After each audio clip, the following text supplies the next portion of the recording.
Assalamualaikum warahmatullahi wabarakatuh.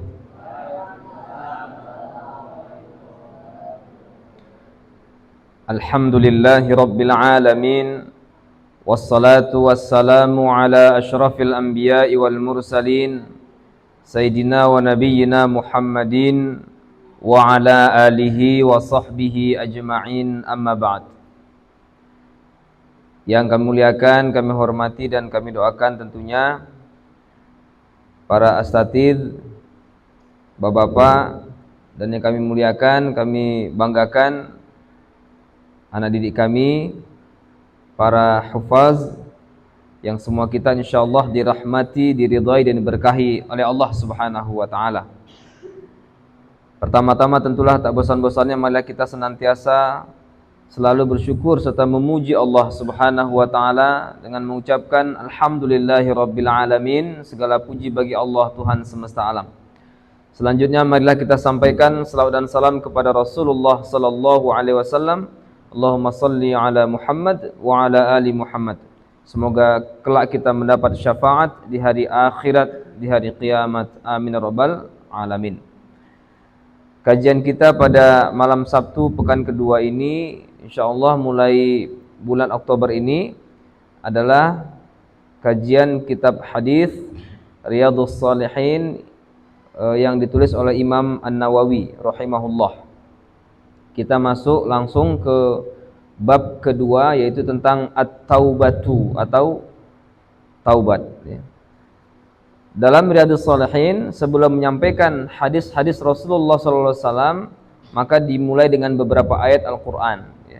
Tetapi ini kita sebelum juga masuk kepada pembahasan Al-Quran dan hadisnya, maka kita pakai syarah. Kalau tafsir, kalau Quran tafsir ya, kalau hadis namanya syarah ya. Kalau Quran itu tafsir ya, penjelasannya. Kalau hadis itu syarah ya.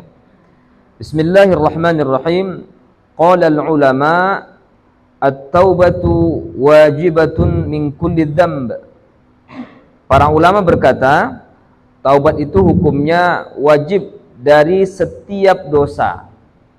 Jadi memang harus didetailkan dosanya apa-apa saja, tidak bisa digeneralisir. Ya Allah, aku taubat dari semua dosa gitu kan. Tapi memang ada waktu khusus kita untuk menyatakan dosa per dosa ya. Ada yang nggak teringat Ustadz? Ya sudahlah, itu yang Allah. Kalau yang besar kan ya nggak mungkin nggak teringat ya. Kalau yang kecil itulah yang mudah-mudahan antara haji ke haji berikutnya, umroh ke umroh berikutnya, Ramadan ila Ramadan, Jumat ila Jumat, itu mukaffiratun lima bainahuma, akan menggugurkan dosa di antara keduanya jika dilakukan dengan sebaik-baiknya, kecuali dosa besar ya. Yang diingat itu ya. Kemudian fa in kanatil ma'siyatu bainal 'abdi wa bainallahi ta'ala la tata'allaqu bihaqqi adamiyyin falaha salasatu syurutin ya. Maka jika maksiat itu kalau bahasa Indonesia, enggak tahu kalau bahasa Indonesia sekarang ya. Bahasa Indonesia zaman dulu itu perbuatan dosa yang lebih kepada hal-hal mesum. Benar Pak ya, kalau umur 30 ke atas maksiat itu ya kan. Padahal maksiat itu dari kata asa ya'si, adalah durhaka. Durhaka artinya perbuatan melanggar daripada perintah Allah atau melanggar larangan Allah Subhanahu wa taala dan Rasulnya. Jadi apapun itu disebut dengan maksiat yang berdampak pada dosa, ujungnya dosa. Tapi ketika masuk bahasa Indonesia, maksiat itu yang dosa yang seakan-akan yang tadi mesum. Nggak tahu kalau yang adik-adik kita sekarang memahami gimana. Apalagi kan sekarang banyak komunitas hijrah ya. Contoh dulu, ada sesuatu yang di Indonesia kan agak keliru. Contoh dulu itu ketika kita mengucapkan Masya Allah, ini yang 30 tahun ke atas yang lebih tahu. Masya Allah itu untuk sesuatu yang tak mengenakkan hati. Masya Allah, kok mati semua ayamnya ya? Ya, Masya Allah, nakal kali anak itu. Betul ya. Itu kan salah sebenarnya. Karena Masya Allah itu memang sesuatu yang menakjubkan, bukan menakutkan, bukan membahayakan atau bukan tak mengenakan hati.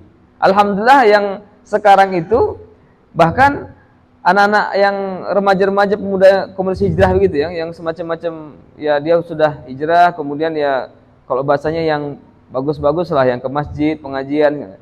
Jadi mereka bahkan nggak pernah tahu kalau itu pernah diungkapkan sebagai sesuatu yang masya Allah, sesuatu yang salah, sesuatu yang tak mengenakan hati, sesuatu yang membahayakan atau apa-apa gitu ya. Ya langsung mereka tahunya mempelajarinya adalah masya Allah sesuatu yang menakjubkan ya. Nah, seperti itu yang saya sebutkan tadi. Jadi maksiat itu segala macam yang berimplikasi pada dosa namanya maksiat, karena berasal dari kata asa ya'si, maksiatan, yaitu durhaka. Durhaka kepada Allah atau kepada Rasul ya. Durhaka itu dengan melanggar perintah Allah atau melanggar larangan Allah Subhanahu wa taala. Ya ujung-ujungnya adalah dosa ya. Jika maksiat itu, nah, jadi ini kita benarkan lurus ya, maksiat itu yang apapun yang dia ujungnya dosa ya. Antara hamba dan antara Allah Subhanahu wa taala yang tidak terkait dengan hak seorang manusia lainnya, maka syarat daripada taubatnya ada 3. Ahaduha ayyaqla'a 'anil ma'siyah. Total dia menanggalkan dan meninggalkan maksiat itu. Itu pertama. Betul-betul dia menanggalkannya. Tidak akan melakukannya lagi, bukan tomat ya, atau hot chicken itu kan, nah, hangat-hangat ya. Dan kemudian juga memang kita yang tahu ada orang yang bertaubat, memang kita dukung. Nanti ada juga yang begini, yang sama muslim kan harus baik sangka, tapi masalahnya kita banyak berusaha, Allah itu kan akhirnya naudzubillah apa yang kita sangkakan, nah betul kan gitu, orang kita nyangkanya yang nggak benar kan. Makanya dalam hadis disebutkan ittaqillaha haitsuma kunta wa atbi'is sayyi'atal hasanata tamhuha wa khaliqin nasa bi khuluqin hasan. Bertakwalah kalian, sebenarnya itu lebih cocok diterjemahkan bagaimanapun keadaanmu, bukan dimanapun berada. Kalau dimanapun berada, hainama kunta, ini haisu itu ya bagaimanapun ya. Jadi lebih mencakup kalau di mana saja nanti tempat. Kalau ini bagaimanapun adalah apapun kondisinya ya. Tetap bertakwa kepada Allah. Wa atbi'is sayyi'atal hasanata. Iringi atau ganti perbuatan buruk dengan perbuatan baik setelahnya. Tamhuha, niscaya perbuatan baik akan menghapus dosa atau menghapus yang perbuatan buruk ya. Innal hasanati yudhibnas sayyi'at. Allah berfirman, sungguhnya perbuatan baik-baik itu, hasan-hasan itu akan menghilangkan perbuatan yang sayyi'at, yaitu yang berimplikasi pada dosa dan dosa. Kemudian yang ketiga, wa khaliqin nasa bi khuluqin hasan, dan bergaulah dengan orang lain dengan pergaulan yang baik. Jadi orang yang bertaubat juga harus dia jangan minder gitu kan. Di sisi ya betul dia harus rendah diri kepada Allah dengan serendah-rendahnya, karena rendah diri kepada Allah hukumnya wajib. Tapi rendah diri kepada sama manusia itu tidak boleh.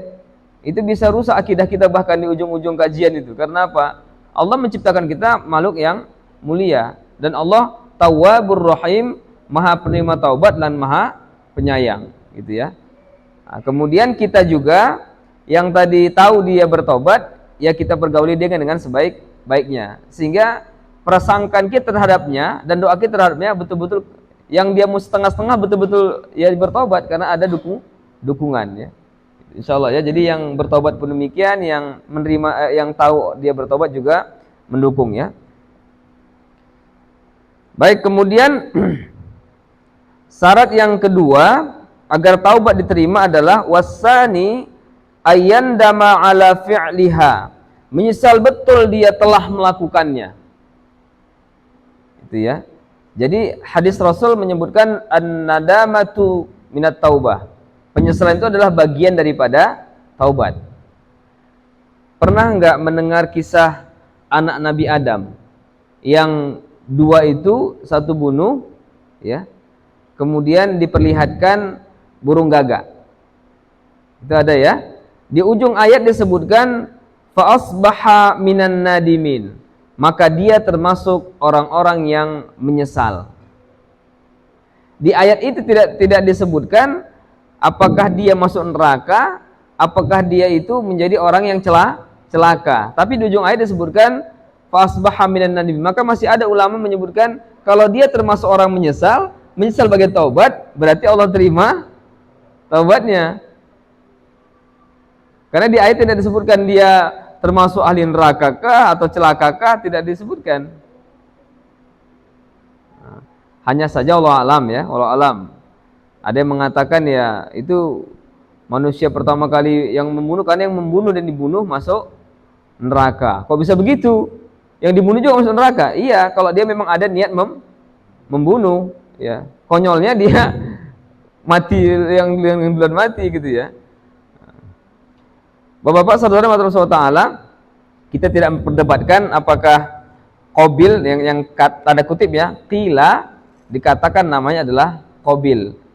Bertobat atau tidak, tapi hadis Nabi menyebutkan an-nadamatu minat taubah, penyesalan adalah bagian dari taubat. Apakah penyesalan Allah maksud fa asbaha minan nadimin, maka dia termasuk orang menyesal, apakah ini atau tidak, Allahu a'lam bishawab ya. Nanti ada juga ulama menyebutkan demikian. Tapi kenapa tidak disebutkan dia adalah termasuk orang yang Allah ampuni? Karena khawatir nanti kan udah bunuh ya kan, taubat aja gitu kan ya, jadi sesuatu yang dianggap wajar pula gitu ya. Padahal membunuh itu dosa besar ya. Kemudian syarat yang ketiga, wasalisu ya, ayyazima alla ya'uda ilaiha abadan, berazam, bertekad untuk tidak mengulangi lagi selama-lamanya. Ternyata sudah 3 syarat ini dilakukannya, termasuk berazam tadi, dibuatnya lagi. Makanya bertobat lagi. Karena sesungguhnya kita manusia tak pernah bosan melakukan maksiat. Maka jangan pernah bosan untuk bertaubat, karena Allah juga tidak pernah bosan membuka pintu taubat. Itu ya. Kemudian fa in fuqida ahadus salasati lam tasih taubatuhu. Maka jika salah satu di antara 3 hal ini tidak ada, maka tidak sah taubatnya. Yang pertama tadi apa? Adik-adikku? Syarat taubat yang pertama meninggalkannya dan menanggalkannya. Yang kedua menyesal betul atau penyesalan yang sesungguhnya, dan yang ketiga adalah berazam, bertekad untuk tidak mengulangi kembali selama-lamanya. Itu kalau tidak terkait dengan hak manusia lainnya, adami arti keturunan Adam atau manusia, ya. Wa in kanatil ma'siyatu tata'allaqu bi adamiyyin fasyurutuha arba'atun. Apabila maksiat itu terkait dengan manusia lainnya, adami ya, anak keturunan Adam, maka syaratnya ada 4. Apa saja? Hadis salah satu ya, yang 3 tadi ini ditambah, yaitu wa an yabra'a min haqqi sahibiha. Dia harus menyelesaikan urusan hak yang dia tadi buat dosa kepada orang itu ya. Malan au nahwahu ya, raddahu ilaihi, baik itu berbentuk harta, benda, uang atau sebagainya, maka harus dia kembalikan kepada orang tersebut haknya ya. Kemudian wayajibu ayyatuba min jami'idz dzunubi, wajib untuk bertobat dari seluruh dosa. Tadi yang pertama setiap dosa, ini seluruh dosa. Sama aja sebenarnya, bedanya ini yang tadi detail, yang ini seluruhnya ya. Fa in taba min ba'dihha sahhat taubatuhu inda ahlil haqqi min dzalika dzamb ya. Apabila dia bertaubat dari sebahagiannya, kan tadi kan wajib seluruh dosa kita taubati, bahkan setiapnya detail. Kemudian dia telah melakukan taubat dari sebahagiannya. Masing-masing kan syaratnya yang 3 tadi itu kan ya. Kalau 4 kalau terkait dengan manusia ya. Apabila sebagian aja yang ditaubatinya, kira-kira sah enggak taubatnya? Maka menurut jumhur ulama ya, sah taubatnya dari dosa yang terkait yang dia taubati. Contoh dia dosanya misalnya zina, kemudian minum khamar, kemudian mencuri gitu kan. Mencuri sudah dipulangkannya, tobat dia. Artinya, tapi yang dua belum bertobat dia. Yang mencuri ini sudah diterima enggak gitu. Maka kata ahlil haqqi ya, jumhur ulama yang pendapatnya lebih kita kita pegang, maka diterima. Ya, diterima. Tapi nanti kalau andai kata dia wafat, masih terganjal lagi kan? Terganjal lagi dengan dosa-dosa yang lainnya ya. Wa baqiya alaihil baqi, dan tetaplah masih sisanya itu masih dianggap dosa ya. Tapi yang dosa ditobatinya sudah terima. Wa qad tazaharat dalailul kitabi was sunnati wa ijma'il ummati ala wujubit taubati. Dan sudah nyata dalil-dalil dari Alkitab, Al-Qur'an, sunnah dan ijma' umat atas wajibnya taubat ya. Wajibnya taubat. Bahkan Imam Ibnu Qayyim Al-Jauziyah menyebutkan bertaubat segera itu hukumnya wajib dan harus juga segera. Kalau dia tidak segera bertaubat, dosanya dua. Yang pertama, dosa yang itu belum diampuni. Yang kedua, dosa menunda-nunda taubat karena nggak tahu hidup kita itu kapan gitu ya. Makanya di surah An-Nisa disebutkan walaisatit taubatu. Dan taubat itu bukanlah orang yang sudah sampai udah mau mati ya. Kalau sampai bahasanya sampai ke sini.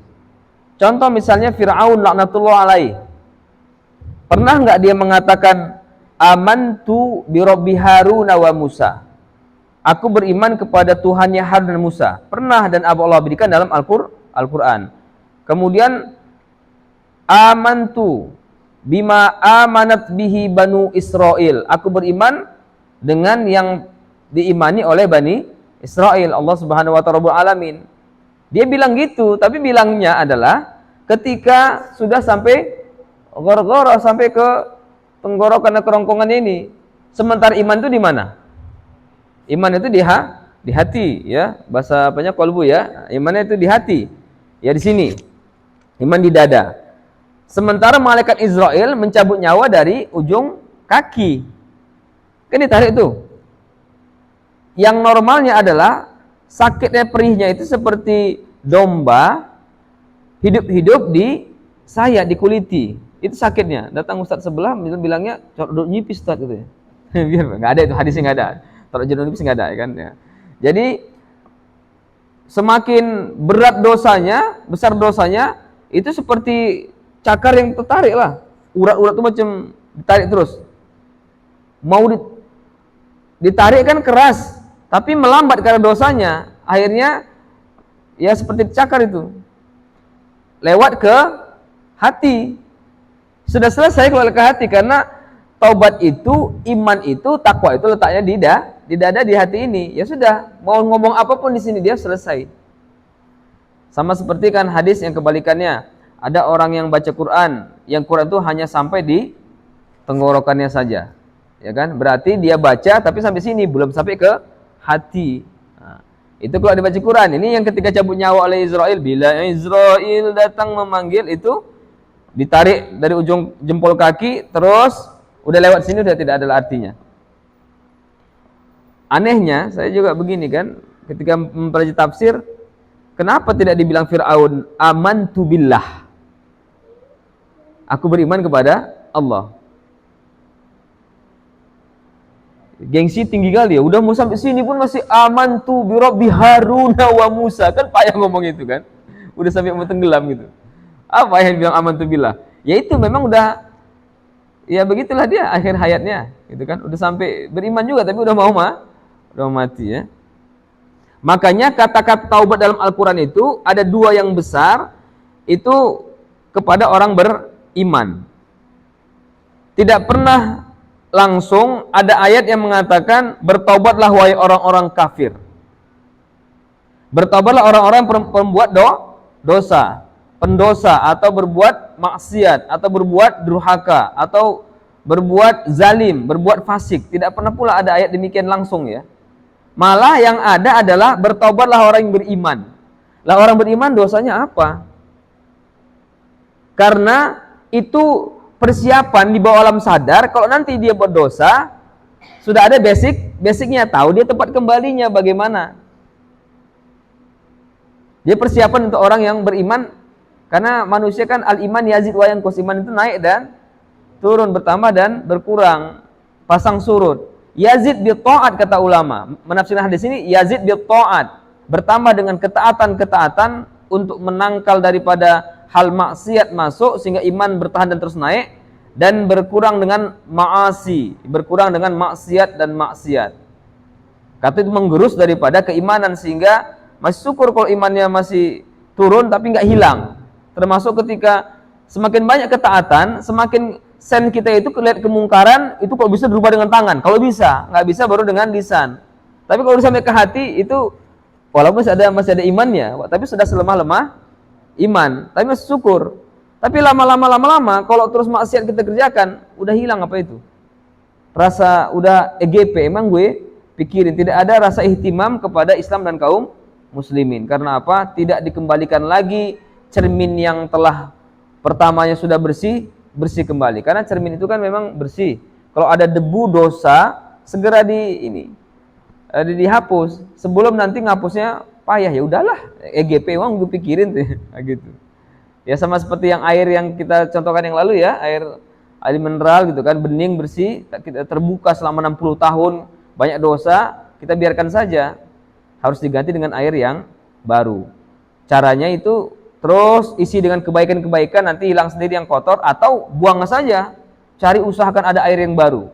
Walaupun nggak mungkin air itu kita bersihkan lagi, karena itu taubat nasuha. Udah nggak mungkin yang sudah buat dosa nggak berulang lagi waktu itu. Tapi ketika kita bertobat, maka kata Nabi, at-taibu minadz-dzambi kaman la dzambala. Orang yang bertobat dari dosa seperti tidak punya dosa.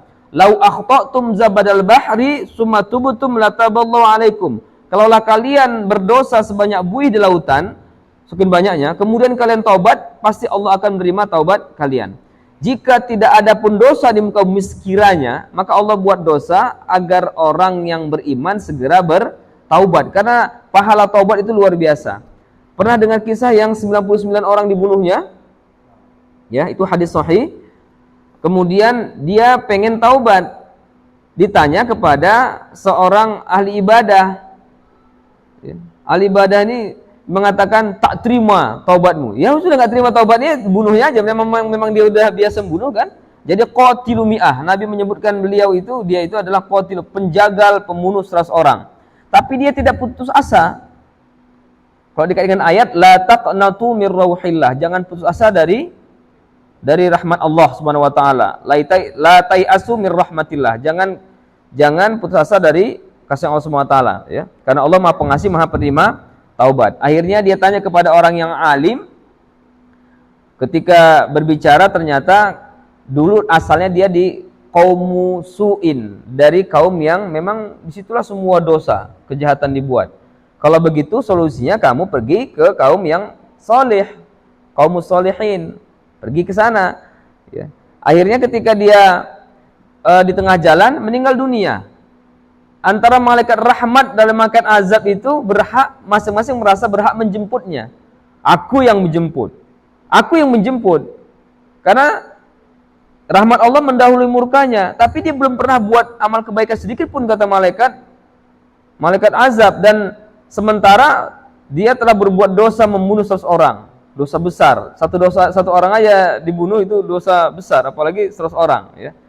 Akhirnya datanglah malaikat yang ketiga sebagai penengah, ukur jaraknya. Nah, ternyata hanya sahasta saja lebih dekat dia ke kampung orang yang soleh. Yang berhak bawanya adalah malaikat rahmat. Karena apa? Taubat itu menolkan dosa. Taubatnya sendiri ada pahala yang besar. Itu. Bahkan ada ulama pensyarah hadis menyebutkan, sekiranya masih selangkah pun dia berangkat ke kampung orang yang soleh, Kemudian hitungan malaikat kan beda dengan hitungan manusia meter pakai meter kan. Tetap saja ukuran adalah ukuran lebih dekat kepada kampung orang yang soleh. Sekiranya gitu kan. Nah, kalaupun baru selangkah. Allahu a'lam bishawab ya. Baik. Mana ayatnya yang menyebutkan bahwasanya orang yang beriman yang disuruh bertaubat? Pertama surah An-Nur ayat 31. Kemudian yang kedua surah At-Tahrim ayat 8. Kenapa tidak diperintahkan taubat orang-orang yang maksiat? Karena ketika orang buat dosa, iman itu terlepas dari kepalanya. Bukan dari hati lagi. Dari hati kan masih ke kepala, masih dipikir-pikirkan. Ternyata kalau dia pun udah hilang akal untuk kembali pada Allah SWT, untuk menyadarinya, maka lepas. Sampai dia sadar kembali, iman balik lagi ke kolbunya ya. Makanya yang disuruh bertaubat adalah orang beriman. Agar orang beriman itu punya modal. Kalau suatu ketika nanti dia berbuat dosa, ya sudah ada modal, basicnya sudah ada. Bahkan Rasulullah SAW ketika memenangkan agama Allah, Allah ridhoi, dan ini adalah surah yang terakhir turun kepada Nabi Muhammad, surah An-Nasr. Idza jaa nasrullahi wal fath wa ra'aitan nasa yadkhuluna fi dinillahi afwaja fasabbih bihamdi rabbika wastaghfir innahu kana tawwaba. Ini surah yang terakhir turun kepada Nabi Muhammad ya. Ibnu Abbas menafsirkan Rasulullah SAW sebentar lagi wafat ketika turun ini. Sementara sahabat yang lain kan memaknai ayat ini ya luar biasa. Apabila pertolongan Allah telah datang dan kemenangan dari Allah telah datang, manusia berbondong-bondong masuk Islam. Kan luar biasa, sukses kan? Nabi Muhammad SAW menang, Allah ridhoi, kemudian pertolongan Allah pun datang. Itu nanti mata nasrullah, kapan pertolongan Allah datang? Dan ternyata telah terjadi. Karena kata-kata idza itu sudah terjadi ya. Atau pasti terjadi. Dan kamu lihat manusia berbondong-bondong masuk Islam, maka bertasbihlah memuji Allah SWT, istighfar. Udah Islam menang, ditolong Allah, umat Islam banyak masuk Islam, itu kan sukses kan? Tapi disuruh istighfar. Dosanya apa? Kalau secara bahasa wastaghfirhu innahu kana tawwaba, itu harus nyambung. Tapi di sebagian qiraat itu harus diwakafkan. Karena apa? Ketika itu Nabi dan Jibril berhenti. Itu wakaf Nabi namanya. Wastaghfir. Nabi pun disuruh istighfar. Innahu kana tawwaba, bukan innahu kana ghaffara. Istighfarlah karena Allah penerima istighfar, bukan begitu. Istighfarlah karena Allah penerima taubat. Taubat kan lebih besar bayangannya daripada sekedar tadi ya. Jadi istighfarlah, mohon ampun kepada Allah. Ayatnya ujungnya bukan innahu kana ghaffara, tapi innahu kana tawwaba. Nah, itu. Taubat ya. Dan Rasulullah SAW ketika menaklukkan Mekah pun dadanya itu disandarkan ke punuk unta. Kalau orang pemimpin yang bawa pasukan menang kan jumawa gitu ya. Rasulullah saking tawadhu'nya. Nah, makanya yang diperintahkan bertobat adalah orang-orang beriman. Kita bacakan ayatnya ya. Ini ujung ayat di surah An-Nur ayat 31, ujung ayat ya. Wa tubu ilallahi jami'an ayyuhal mu'minuna la'allakum tuflihun. Bertaubatlah kalian kepada Allah seluruhnya, wahai orang-orang yang mukmin, agar kalian mendapatkan al-falah, yaitu keberuntungan. Yang setiap sholat 5 waktu diserukan hayya alal falah setelah hayya alas sholah. Berarti berapa kali sehari semalam? 15 kali. Karena 2 kali azan kali 5 waktu 10. Iqamat masing-masing sekali ya.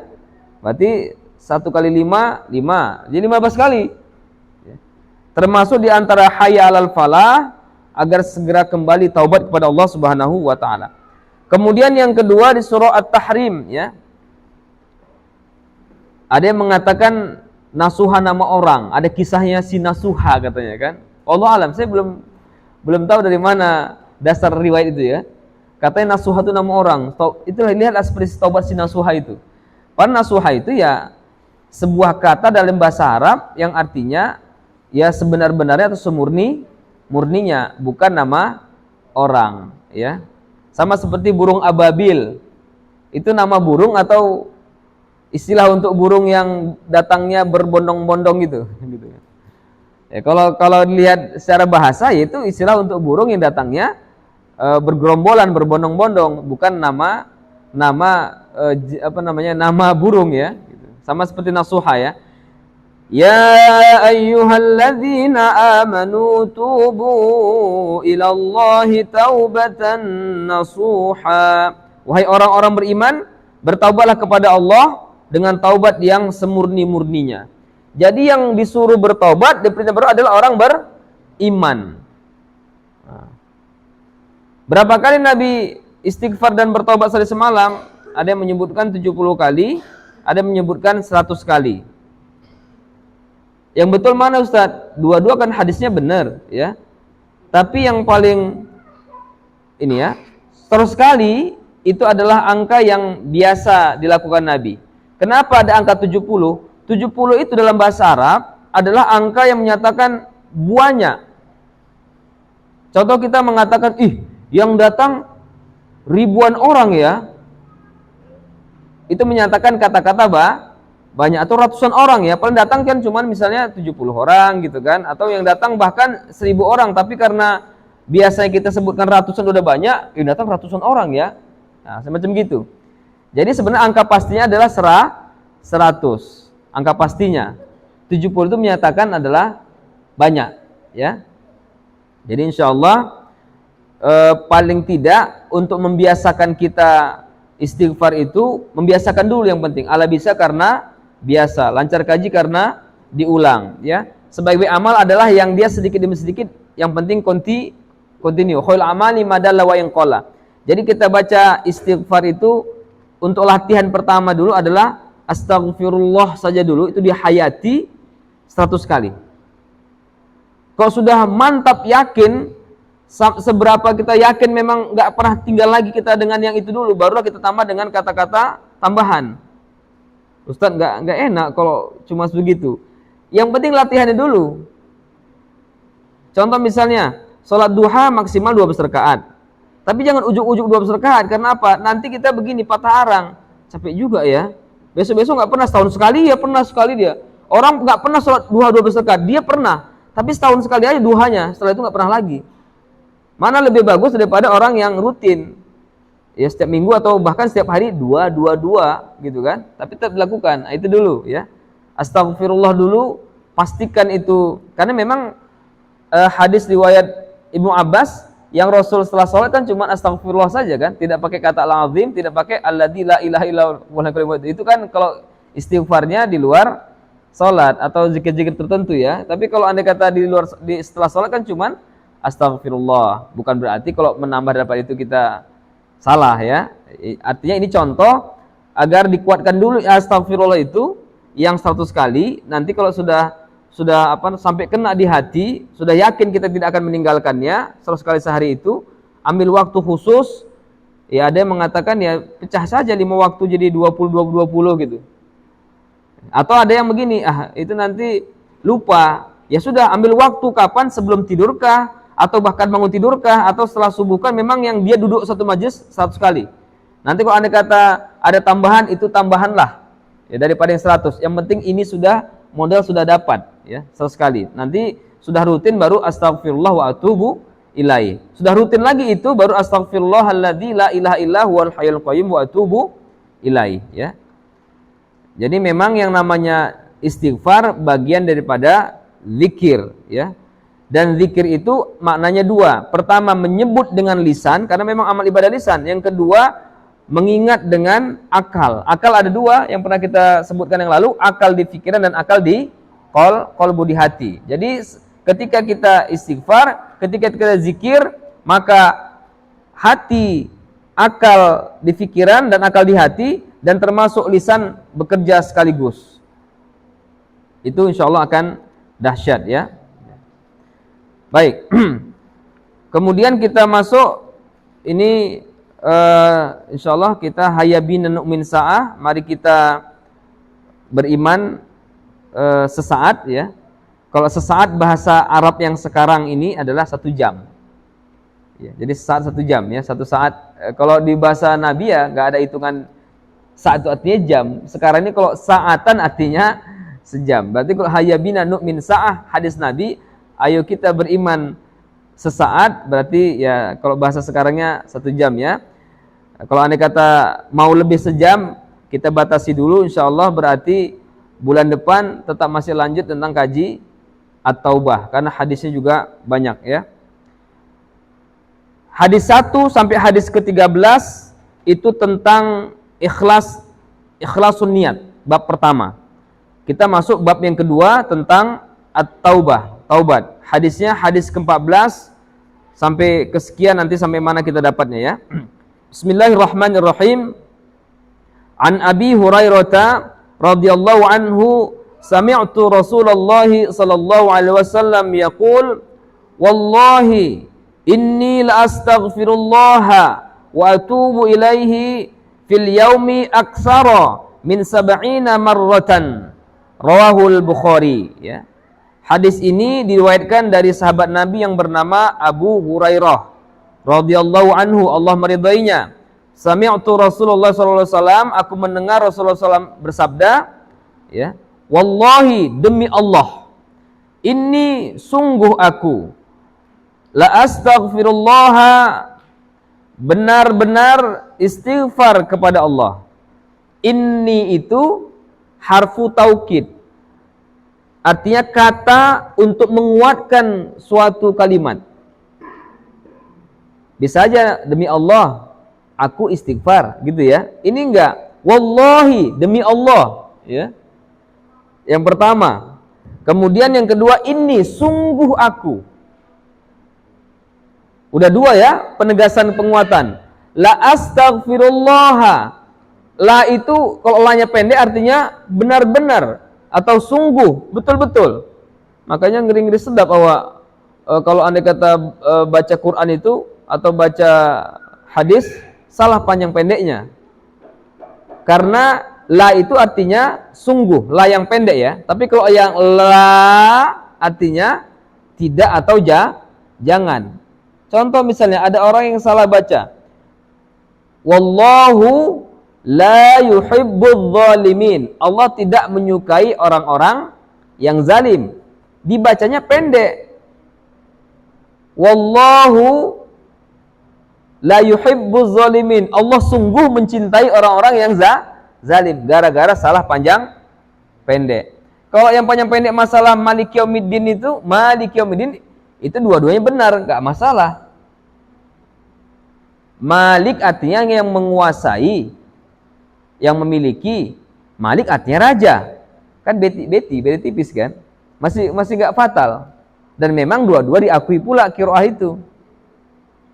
Atau misalnya begini, Malikin Nas, kan memang itu satu qiraat kan, hanya baca cuman Malikin Nas, tidak ada Malikin Nas. Tapi kalau terbaca Malikin Nas masih tidak fatal artinya.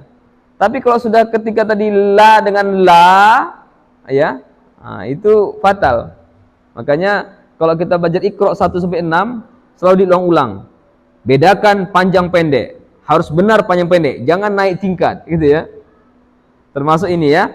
La yang pendek itu artinya sungguh. Innal insana lafi khusrin. Inna sesungguhnya. Al insan manusia. Lafi sungguh lagi. Katanya 2 kali sungguh. Tapi kalau dibaca innal insana lafi, sungguh manusia tidak dalam kerugian. Manusia pun enjoy lah ya kan. Enggak rugi aku kok katanya. Gara-gara salah baca ya.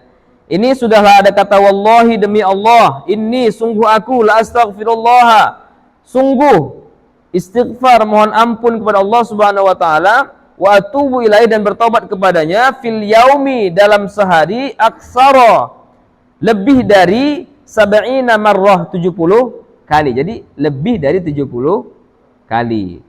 Ya. 71 Ustaz. ya kan?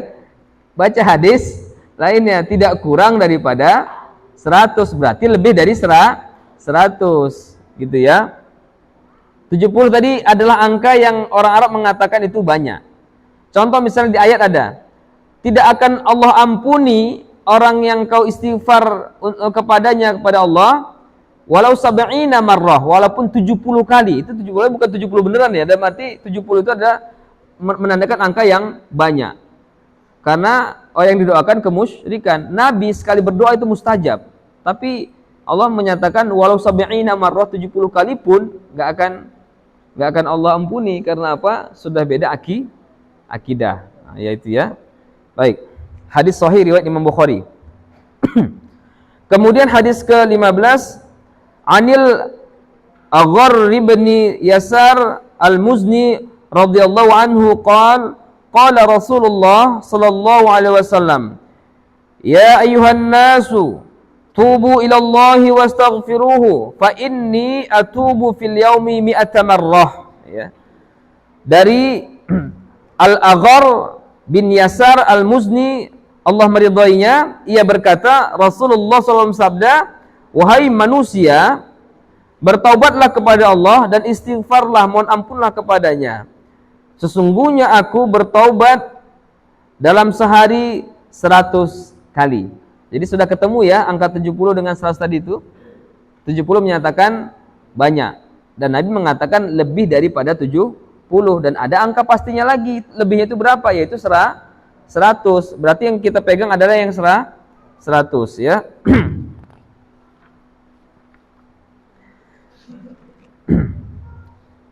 Baik, selanjutnya hadis ke-16 ya. Wa an Abi Hamzata Anas bin Malik Al-Ansari khadimi Rasulullah sallallahu alaihi wasallam wa radhiyallahu anhu qala Rasulullah sallallahu alaihi wasallam ya.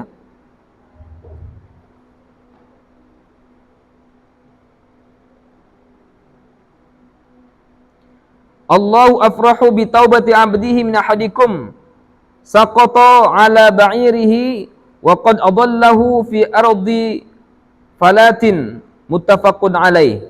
Wa fi riwayatin li Muslim, lallahu ashaddu farahan bi taubati 'abdihi hina yatubu ilaihi min ahadikum kana 'ala rahilatihi bi ardin falatin fanfalatat minhu wa 'alaiha ta'amuhu wa sharabuhu fa aysa minha fa ata syajaratan fattaja'a fi dhilliha wa qad aysa min rahilatihi fa bainama huwa kadzalika idh huwa biha qa'imatan 'indahu fa akhadha bi khitamiha thumma qala min shiddatil farhi Allahumma anta 'abdi wa ana rabbuka akhta'a min shiddatil farhi ya.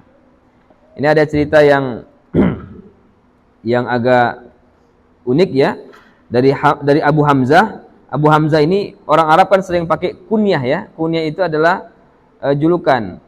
Abu Hamzah atau Ummu Hamzah gitu ya. Kalau kita bahasanya mamanya si Butet, bapaknya si Butet gitu ya. Kalau orang Arab dan ini menjadi sunnah ya, itu adalah anak pertama, baik laki-laki maupun perempuan. Kalau orang halak hitado, itu dia harus lebih diutamakan, dia menyebutkan adalah anaknya laki-laki yang pertama, walaupun anak laki-laki adalah anak ketiga, ya kan? Atau anak yang ya, jadi laki-laki, padahal juga disebut mama si Juli, mamanya si Butet, nah, itu ya, bapaknya si Butet. Ya. Memang kalau yang pakai patriotisme itu yang pakai dari bin itu ya, itu selalu demikian. Itu namanya kunyah ya. Nama aslinya adalah Anas bin Malik. Sejak umur 10 tahun itu diserahkan oleh ibunya kepada Rasulullah SAW. Ya, Anas bin Malik ini ya. Ada ulama namanya Malik bin Anas. Ini sahabat Nabi namanya Anas bin Malik ya. Hadza Unais ya Rasulullah. Ini Unais, nama panggilan kecil daripada Anas. Bukan Anis ya, bukan Anis, itu satu lagi sana yang di Jakarta ini ya, Anas, panggilannya Unais, kata ibunya Unais. Dia usianya termasuk sahabat Nabi yang panjang umurnya, 120 tahun. Ya. minta kepada Rasul 3 hal, agar punya banyak ternak, banyak anak, dan panjang umur. 3-3 dikabulkan. Usia 10 tahun, banyak anak, sampai dia ngitung anak cucunya bingung kan, saking banyaknya. Ternaknya juga demikian, tak terhitung lagi. Dan aku minta keempat, yaitu masuk surga bersama Rasulullah SAW. Nah itu yang kuharapkan. Masya Allah ya. Dan selama bersama Rasulullah sejak umur 10 tahun dia itu, sampai Rasulullah wafat, tidak sedikit pun aku mendapatkan kata kasar dari Rasulullah SAW. Padahal dia adalah khadim ya. Khadim artinya asisten rumah tangga lah bahasa kekiniannya gitu ya. Masya Allah ya. Apa kata Anas ya? Dia mengatakan bahwa Rasulullah bersabda, sungguh Allah lebih senang dengan taubat salah seorang hambanya tatkala dia bertobat kepadanya, melebihi kesenangan seorang laki yang terjatuh dari untanya dan kehilangan untanya di padang Sahara, lalu menemukan kembali untanya itu ya. Jadi ada orang yang udah jatuh dari unta, untanya hilang. Untanya hilang. Kemudian di tengah padang pasir, tiba-tiba ketemu di untanya. Kan luar biasa kan? Nah, itu Allah lebih senang daripada itu ketika seorang hamba bertobat dari dosanya. Melihat seorang hambanya itu. Hadis sahih riwayat muttafaq alaih. Muttafaq alaih adalah hadis yang disepakati kesahihannya antara Bukhari dan Muslim. Dua-dua meriwayatkan hal yang sama dengan teks yang sama. Ustaz, Muslim kan muridnya Imam Bukhari, ya wajar kok hadisnya sama. Kadang ada yang bertanya gitu. Kan hadis sahih Bukhari dan Muslim. Imam Muslim kan muridnya Imam Bukhari, ya wajar kok hadisnya sama. Gitu kan? Ternyata yang disebut dengan muttafaq alaih atau rawahu syaikhan diriwayatkan oleh 2 syekh, yaitu Bukhari Muslim, atau muttafaq alaih atau yang disepakati para ulama kesahihannya, ternyata Imam Muslim dengan hadis yang sama mendapatkan jalur yang berbeda. Tapi ujung-ujungnya itu dari Rasulullah secara sahih. Kalau sama betul-betul yang dari Imam Bukhari, ya sudah, ngapain lagi Imam Muslim mengatakan itu rawahu Muslim? Cukup rawahu Al-Bukhari, gurunya. Tapi ada hadis yang sama bunyinya, matannya, dia dapat dari jalur yang lain. Maka makin kuat lah itu kan. Yang tingkatan tertinggi Bukhari, Muslim. Tingkat terlebih tinggi lagi itu Bukhari dan Muslim sekaligus ya. Baik, ini tambahan daripada ilmu kita. Kemudian khusus dalam riwayat Imam Muslim yang Imam Bukhari tidak menyebutkan ya, ada tambahan riwayat ya. Apa tambahan riwayatnya? Sungguh Allah lebih senang dengan taubat seorang hambanya tatkala dia bertaubat kepada Allah, melebihi kesenangan orang yang sedianya berada di atas untanya di tengah padang Sahara, lalu untanya itu kabur menghilang, sedang di untanya terdapat bekal makanan dan minumannya, sehingga putuslah harapannya. Lalu dia mendatangi pohon seraya berbaring di naungannya. Sungguh dia telah putus asa terhadap untanya itu. Tatkala dalam kondisi seperti itu, tiba-tiba untanya berdiri di sebelahnya. Seketika dia memegang tali kekangnya, dan karena begitu senangnya dia berkata, ya Allah, engkau hambaku dan aku Tuhanmu. Dia keliru ngomong begitu saking gembiranya. Itu Allah maklumi dia, gitu kan? Karena apa? Saking gembiranya. Enggak, orang yang tersalah kan enggak punya dosa. Ya Allah, saking senangnya gitu kan. Artinya melebihi senangnya orang itulah Allah senang terhadap seorang hamba yang bertaubat kepadanya. Saking senangnya, ya Allah, engkau hambaku, aku Tuhanmu gitu. Padahal maksudnya mau bilang ya Allah, aku adalah hambamu, engkau Tuhanku. Tapi gara-gara dia terselip ya, hadis sahih. Ini berarti kalau sudah hadis memang ada kisah nyata seperti itu, ya kan? Nabi mengungkapkan yang diberikan dari Imam Muslim ya. Baik, masuk kita hadis ke-17 ya. Wa an Abi Musa Abdullah bin Qais Al-Asy'ari radhiyallahu anhu 'anil Nabi sallallahu alaihi wasallam qala innallaha ta'ala yabsutu yadahu bil laili liyatuba musii'an nahari wa yabsutu yadahu bin nahari liyatuba musii'ul laili hatta tatlu'a asy-syamsu min maghribiha. Hadis sahih rawahu Muslim. Ya. Diriwayatkan dari Abu Musa bin Qais Al-Asy'ari, Allah meridhoinya, dari Nabi sallallahu alaihi wasallam bersabda, sesungguhnya Allah yabsutu yadahu, membentangkan tangannya, ya. Bil laili, pada waktu malam, ya. Tapi kita jangan bayangkan ya, laisa kamislihi syai'. Allah menyebutkan tangan ya memang kalau nanti di kalau di pemahaman ya Asy'ariyah dan Maturidiyah ini harus ditafsirkan dengan kekuasaan ya atau semisalnya. Tapi bagi pemahaman salafus sholih ya, ketika Allah menyebutkan tangan atau Rasul menyebutkan tangan, ya sebutkan saja memang demikian, tapi jangan bayangkan apapun ya, karena laisa kamislihi syai' ya. Tidak ada yang semisal Allah gitu ya. Karena ka itu artinya seperti, misli juga artinya semisal atau seperti. Jadi yang sepertinya pun tidak ada. Bukan tidak ada seperti Allah, tapi yang sepertinya pun tidak ada. Jadi double dia untuk mengkat, jangan dibayang-bayangkannya makhluk dengan Allah Subhanahu wa taala. Tapi kalau Allah sebutkan tangan dalam Al-Qur'an, hadis menyebutkan, ya tidak masalah kalau kita terjemahkan tangan, tapi jangan bayangkan itu ya. Jadi membentangkan, ini pemahaman biar mudah pemahaman kepada kaum awam. Membentangkan tangannya di waktu malam agar bertaubat orang-orang yang siang berbuat dosa.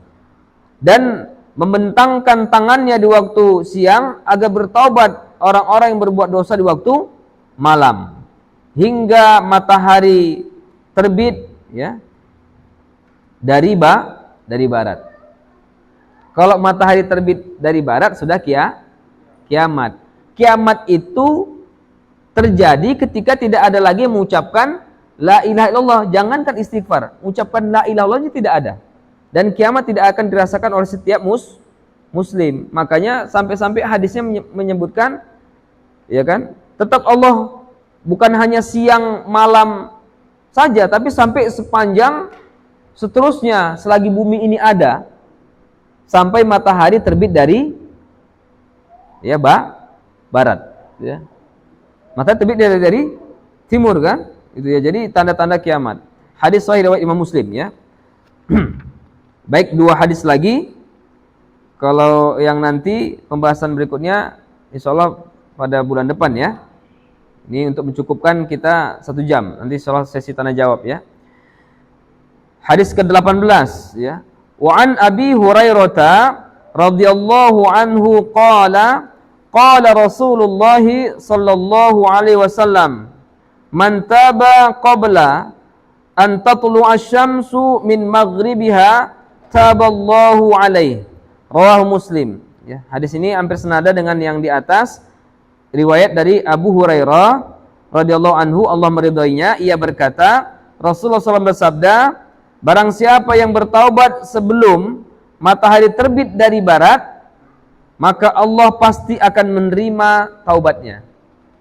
Tidak selain sebelum roh atau nyawa sampai ke tenggorokan. Artinya ketika kalau di tubuh manusia selagi hayat dikandung badan, itu manusia pribadi, manusia secara umum sebelum terjadinya kiamat. Maksudnya hadis riwayat Imam Muslim ya. Terakhir pembahasan kita pada kesempatan kali ini dari kitab Hadis Riyadhus Shalihin bab taubat ya. Hadis ke-19, wa an Abi Abdurrahman bin Abdullah bin Umar bin Khattab radhiyallahu anhuma, 'anin Nabi sallallahu alaihi wasallam qala, innallaha 'azza wa jalla yaqbalu taubatal 'abdi ma lam yugharghir. Rawahu Tirmizi wa qala hadis hasan ya. Dari Abu Abdurrahman, ini nama kunyah ya, gelar julukan bagi Abdullah bin Umar bin Khattab, anaknya Umar bin Khattab ya. Karena dia punya anak Abdurrahman, maka disebut Abu Abdurrahman. Nama aslinya adalah Abdullah bin Umar bin Khattab atau Ibnu Umar.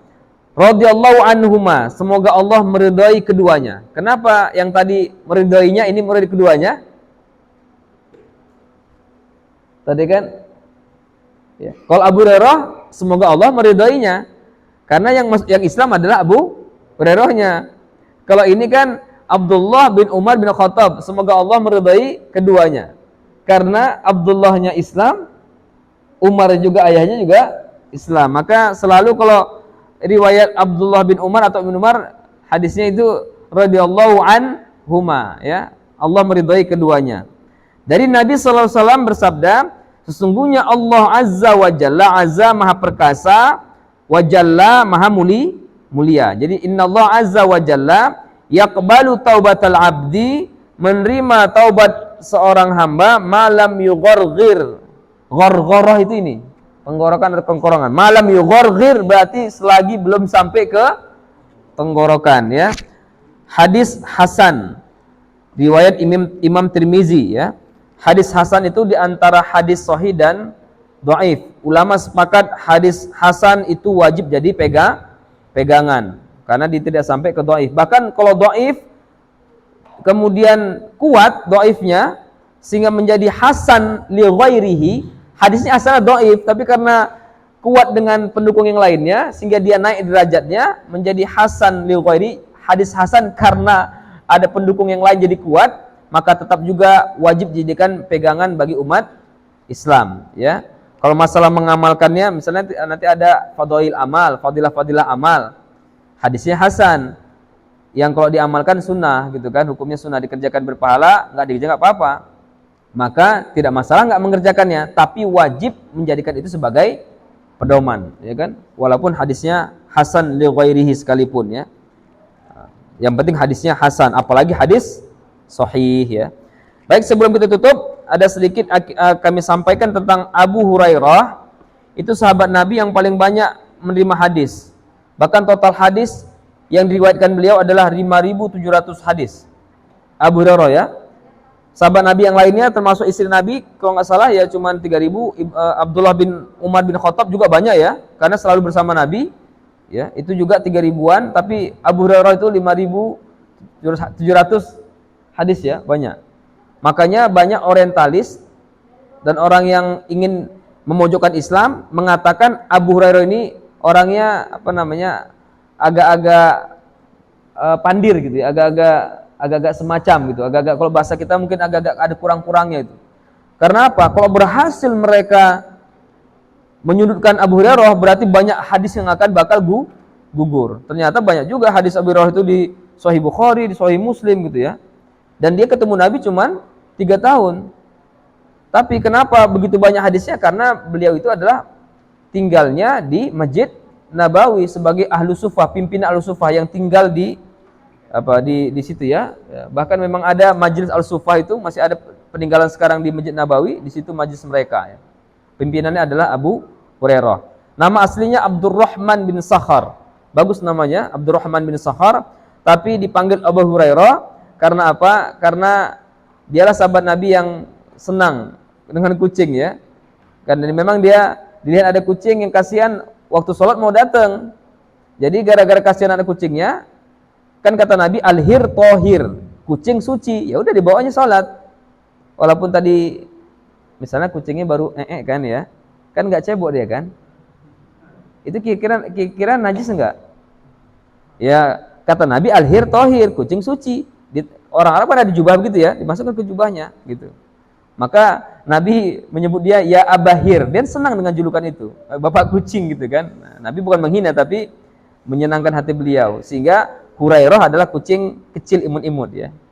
Hurairah dari kata hirrotun atau hir, ya, atau kucing, itu sebab maka disebut dengan Abu Hurairah. Dan dialah sahabat Nabi yang ba'da salat bertafakur, ternyata Allah perlihatkan kepadanya sebagai karomah 2 makhluk aneh dalam pandangannya itu, bertanduk dan berekor. Yang satu kurus tak berbaju, yang satu gemuk petentengan. Ya, ketika setelah selesai dia melihat itu diberi Allah, dia ke Nabi, itu setan. Jelmaan setan, ya kan? Yang kurus dan tak berbaju adalah orang yang tidak mau, orang yang tidak bisa menikmati apapun dari orang mukmin yang ada, karena setiap manusia lahir disematkan malaikat, sematkan setan. Setannya jadi kurus, istilahnya kalau bahasa kita L8. Udah lepoh, lunglai, letih, lesu, lemah. Nah, itu tambah lagi 3, ya, L8. Karena apa? Bagaimana menggoda kita dia? Dia pun lemah. Tapi kalau kita biarkan makanan, minuman, pakaian kita itu dipakai dia, diminum dia, dia pun kuat. Dia pun kuat. Sehingga gara-gara tak baca bismillah, ini gara-gara nggak baca bismillah ini diceritain 2 makhluk ini. Konyol juga ya kan? Jadi artinya mengajarkan kepada kita harus baca bismillah dan sekarang, sehingga gemuk dia. Kalau dia semangat gemuk gitu kuat, kita pun udah azan pun nantilah katanya kan. Kenapa? Kita sendiri yang mengasuh dia menjadi gemuk. Kalau kita tahu di mana dia, tinggal tebas saja. Macam Ali bin Abi Thalib ya, di sumur yang ada setan jinnya, diginikannya pakai pedangnya. Keluar penggal kan. Karena orang yang takut hanya kepada Allah, makhluk apapun akan takut sama dia. Termasuk Umar bin Khattab gak pernah melihat jin sama sekali. Tapi kata Nabi, kalau Umar lewat di sini, maka hanya mendengar suara na'laiha, suara sendalnya. Kalau dulu kan sampai sekarang masih ada terompah juga kan. Suara kita kan orang yang mendengar suara tahu ini jalan langkah siapa nih. Itu setan sudah lari dari jalur yang lain. Termasuk Ali bin Thalib, takutnya hanya pada Allah Subhanahu wa taala. Jadi digini pedangnya mulut sumur itu keluar jinnya. Sampai sekarang itu masih bisa dipakai sumur itu walaupun sudah ditutup. Karena apa? Perluasan Masjid Bir Ali, masjid sumurnya Ali ya, tempat orang umrah itu bermiqat ya ketika dari Madinah menuju Makkah. Itu tambahan dari para perawi tadi termasuk Abu Hurairah ya yang Masya Allah luar biasa manaqibnya, biografinya, 3 tahun jumpa Nabi paling banyak hadisnya ya. Banyak orang-orang ingin menyerang Abu Hurairah, ternyata ahli hadis itu Masya Allah ya, itulah gunanya sanad. Laulal isnad la sya'a man qala ma sya'a. Kalau tanpa ada sanad dari mana riwayat ini kemana sampai ke Nabi, maka setiap orang akan seenaknya mengatakan apa yang disuka itu dari Nabi. Padahal hadis mutawatir yang lebih tinggi pada hadis sahih mengatakan, hadis mutawatir, man kadzdzaba alayya muta'ammidan falyatabawa maq'adahu minan nar. Barang siapa yang sengaja berdusta terhadapku, ini katanya dari Nabi, padahal Nabi enggak pernah bilang begitu, maka hendaklah dia sediakan lapaknya, falyatabawa maq'adahu finnar, di neraka. Itu hadisnya bukan hadis lagi sahih, hadis mutawatir yang lebih tinggi daripada sahih. Karena Quran juga diriwayatkan secara mutawatir. Yang mutawatir artinya hadis yang tak mungkin ada orang berbohong di situ, saking banyak yang meriwayatkan. Itu ya, Masya Allah tabarakallah ya. Alhamdulillah, insya Allah tetap ya kita jaga. Gimana tahu nanti sebulan ini kan istighfar yang astagfirullah pun jadi itu, jangan kan sebulan, seminggu udah rutin, macam gak enak kalau kita melepaskan ya. Sehingga nanti yang udah sebulan depan kita bicara soal taubat, itu sudah betul-betul bukan astagfirullah, tak udah tambah astagfirullah atau bahkan astagfirullah alladzi la ilaha illa huwal hayyul qayyum wa atubu ilaihi ya. Ya mudah-mudahan tinggal menikmati saja, bukan bagaimana caranya taubat, sudah tinggal menikmati istighfar itu sendiri insyaallah ya. Mudah-mudahan kalau sudah kita istighfar, Allah berikan jalan keluar terhadap masalah kita insyaallah ya, dan rezeki yang tak disangka, tak diduga, karena itu adalah bagian daripada sifat orang bertakwa. Aqulu qouli hadza, assalamualaikum warahmatullahi wabarakatuh.